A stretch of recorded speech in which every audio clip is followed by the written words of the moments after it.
Oi, gente, tudo bem? Estou aqui mais uma vez para comentar a lição diária da leitura que estamos fazendo por esse ano de 2016.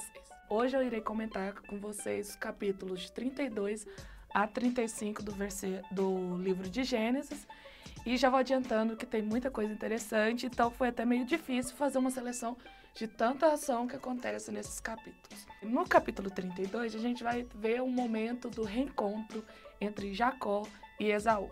Lembrando que eles tinham separado lá naquele momento, que parecia que o pai dele iria morrer, e aqui você descobre que o pai deles não morreram. E eles aqui vão se reencontrar. E diante desse reencontro, Jacó tem um certo receio de como seria, como seu irmão o trataria depois de ter feito tudo aquilo, de ter recebido a bênção no lugar do irmão mais velho. A gente vai ver que Jacó muda seu nome para Israel. Então aqui é nesse momento, é nesses capítulos que a gente vai ver a transformação da identidade de Jacó.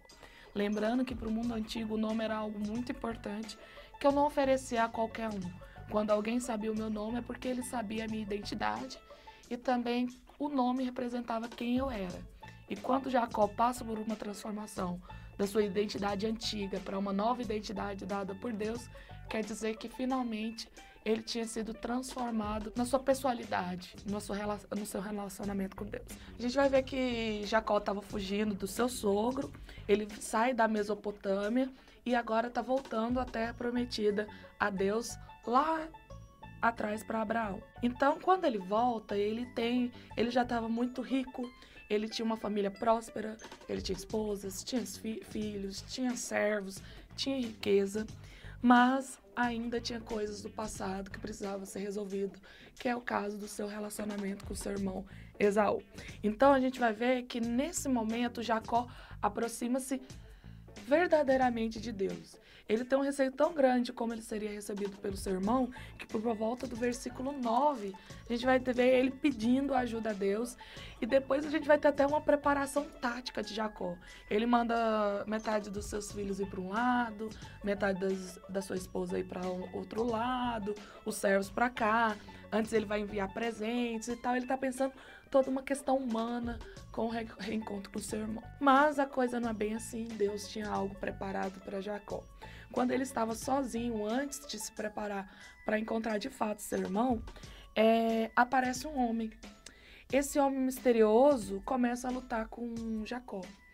E ele começa a lutar, só que lá no meio da luta, Jacó percebe que esse homem não é um homem comum.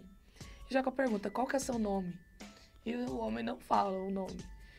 E Jacó fala, eu não vou deixar você sair daqui até eu não receber a minha bênção. Antigamente eu tinha muita dificuldade nesse texto, ficava assim, nossa, o que tem a ver esse homem lutar e Jacó fica lá lutando com esse homem enviado por Deus, pode ser um anjo, o texto não vai destacar muito bem quem é, mas depois que Jacó tem esse enfrentamento, ele vai perceber que verdadeiramente ele teve uma luta com o Senhor, mas não quer dizer que ele lutou com Deus, talvez o enviado de Deus. E qual que é a importância disso? Jacó finalmente percebe que as lutas dele não eram lutas físicas, eram lutas espirituais. Esse homem consegue ferir Jacó na coxa, ou seja, humilhou Jacó na batalha.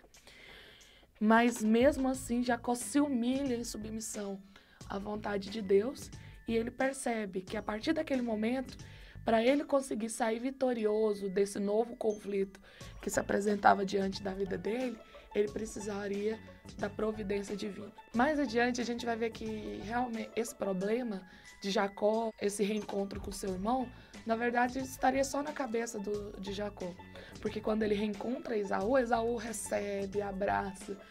E ainda até fala que nem precisava daqueles presentes, porque só o fato de reencontrá-lo significaria que ele estava feliz. Ou seja, Deus já estava trabalhando na vida de Esaú antes de Jacó chegar.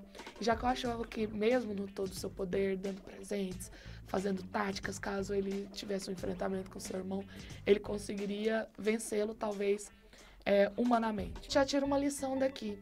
Quando nós nos colocamos na providência divina, até quando não colocamos, quando Deus quer nos usar, Ele já prepara o caminho antecipadamente.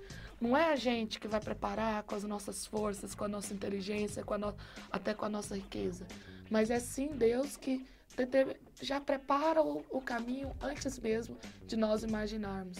Às vezes nós achamos que o problema é tão grande, mas é Deus que já está preparando tudo.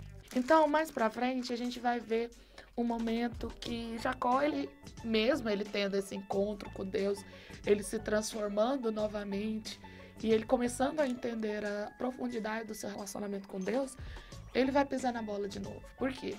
Ele começa a conviver em meio aos povos que viviam lá em Canaã e, de uma certa forma, ele não toma certo cuidado com aqueles povos em volta. Sua filha Diná sai para conhecer as mulheres da região e, no meio disso, um rapaz da terra, um filho de um dos governantes, pega e abusa sexualmente de Diná.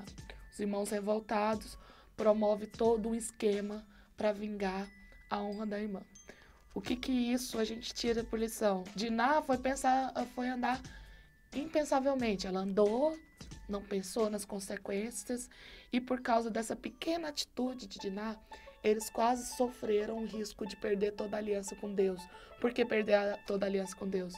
Se todos os povos lá da região em volta de Canaã destruíssem, fosse com força sobre os povos de Israel, não teria mais aliança, todo mundo seria destruído e acabou a aliança naquele momento. Mas o Deus é todo poderoso, o Deus de Israel pega, protege aquele povo e mostra mais uma vez quão grandioso é. Para que a gente comece a perceber duas coisas principais nesse texto. Não adianta forças humanas, quem está agindo é Deus. E às vezes nós achamos que o problema é muito grande, mas na verdade a solução é de Deus. Às vezes ele já está preparando o caminho antecipadamente, muito além daquilo que imaginamos ou pensamos. É isso aí, por hoje é só isso que eu vou comentar com vocês. Continue firme. E mais uma vez a pergunta, você já leu a Bíblia hoje? E aí, já leu a Bíblia hoje?